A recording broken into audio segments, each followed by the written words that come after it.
Basketball is by far my favorite sport. Out of all the sports, I love how fast-paced it is.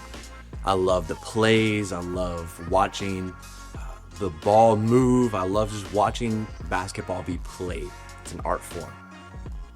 Just like any sport, basketball has an off season, and the off season is by far the most frustrating part of being a basketball fan to me. There are moments, there's an in season where during the season they're playing games, they're actively trying to win and competing. And then there's an off season. Well, the off season can seem like one of the most useless and most monotonous points, and definitely the most frustrating points for any sports fan. It's also one of the most important. You see, in the off season, players get together and they hone their craft. Teams get back to the drawing board and they prepare for the next season. In order for high-level competition to happen, there has to be preparation on the front end. The off-season is that time for preparation. What we see here in Joshua chapter 5 is the Israelites, right after crossing the Jordan River and right after remembering God's past faithfulness by memorializing it with 12 stones, what happens is they enter a space where it would make more sense to them to be in season, but God calls them to an off season. They enter a space of preparation rather than action. We see in verse 1, as soon as all the kings of the Amorites who were beyond the Jordan to the west, and all the kings of the Canaanites who were by the sea, heard that the Lord had dried up the waters of the Jordan for the people of Israel until they had crossed over, their hearts melted, and there was no longer any spirit in them because of the people of Israel. What Joshua is saying here is that because word had gotten out that Israel had crossed the Jordan, that Israel was succeeding so far, the kings on the other side began to become terrified. Them and their kingdoms began to reel back because they knew Israel was coming. They had God on their side and they were winning so far. In a moment like this, you would think, wow, this is the perfect opportunity for Israel to go and to conquer, for Israel to go and win, for Israel to take over. But instead of God leading Israel to a season of winning, he leads them into a season of waiting. I don't know about you, but I don't like to wait. And I would assume that's true for you too. I don't know if any of us necessarily like to wait. We like to win. We like to progress. We like to push forward and keep things moving. Waiting feels like a waste of time more often than not to us, especially when we have a mission to accomplish. And that was the case for the Israelites. They had crossed the Jordan. It wasn't just to cross the Jordan and stay where they were. It was to continue on their mission, to take over the land of Canaan, the promised land that God had given to them.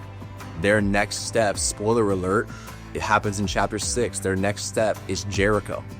They knew that's where God was leading them. They knew that was their next step, but God calls them to pause. God calls them to pause, and he calls them to do 3 specific things that you see throughout chapter 5. The first thing he has them do is prioritize. In the waiting period, he has them do something really interesting. He has them pause and take all of the next generation of Israelite boys and circumcise them. I'm not going to spend the next 8 minutes doing a deep dive on what circumcision is. I'll let you do that on your own. But what I am going to say is that circumcision is not just a physical reality, but a spiritual one. It was a covenantal act, meaning it was an act that they would take to renew the covenant between them and God. It was a symbol of them being separate from the rest of the world and separate for God's purposes.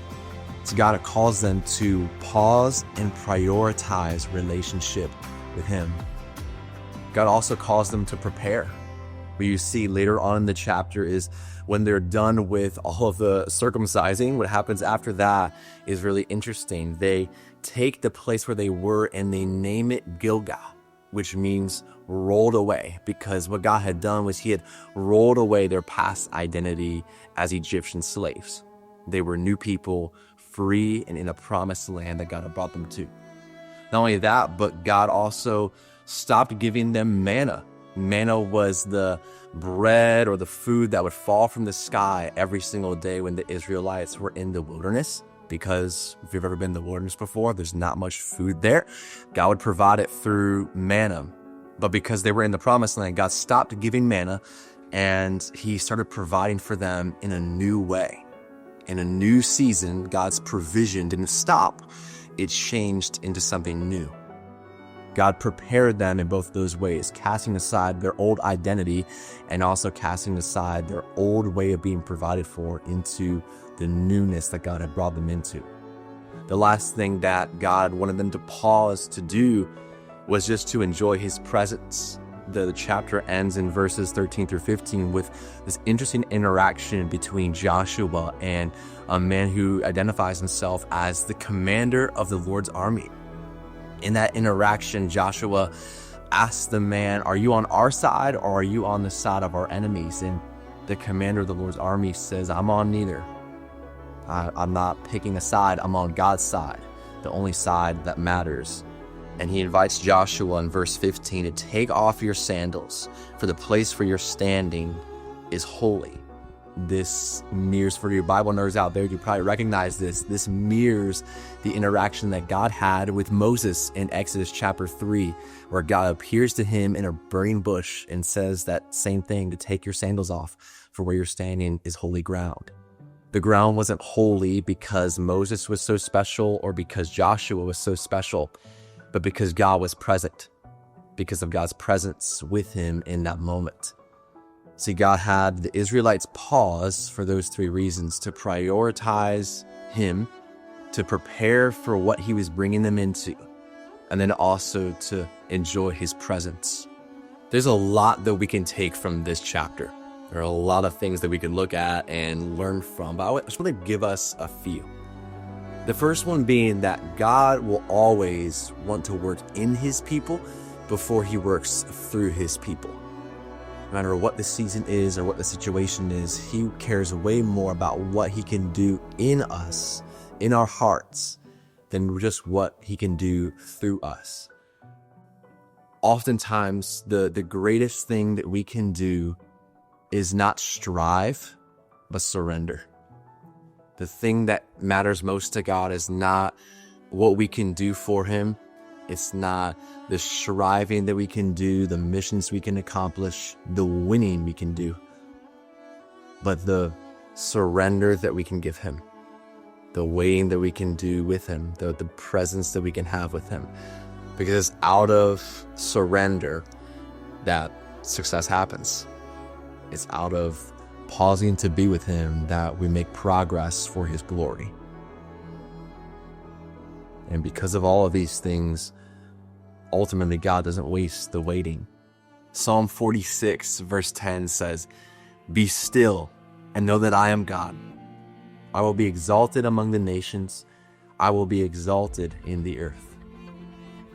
It's not our job to make sure that God wins. It's not our job to strive to make sure that we win, because ultimately, because we have Jesus, because we have God on our side, victory is secure. Victory is guaranteed for us. We don't have to strive our way into winning. It's not that we shouldn't take steps of obedience and not that we shouldn't keep moving in the direction God wants us to move, but we don't have to strive our way into victory. Victory doesn't come from striving, it comes from surrender. And in surrender, the waiting has a purpose. In surrender, the waiting is okay. We could be content in the waiting, knowing that God doesn't waste a thing.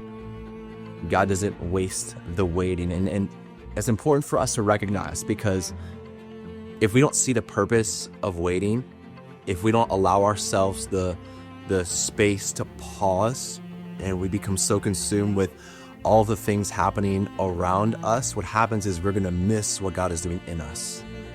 And we become so caught up in what's next and what we have to accomplish tomorrow and all the things that we can't control right now. What happens is we miss the work that God wants to do in us before he works through us.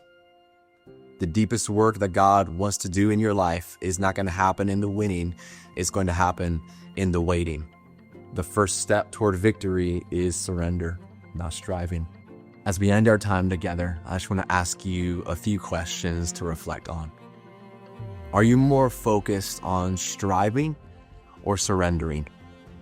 Have you surrendered your timeline and your desires, all of your plans to God? Are you allowing God to shape your plans, or are you wanting your plans to shape God's timing for you?